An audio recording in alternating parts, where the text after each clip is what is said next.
Hello, in this video I'm gonna show you how to manage Google passwords on Motorola Razr 50 Ultra.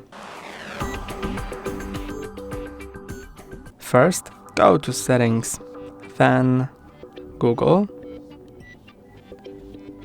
and now go to All Services, Autofill with Google, continue, and then click on Google Password Manager.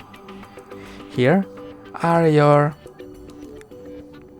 passwords that have been saved on your Google Password Manager. You can review one of them by clicking on it, then entering your screen lock. And here is your username and password. To view your password, click on the eye icon next to it.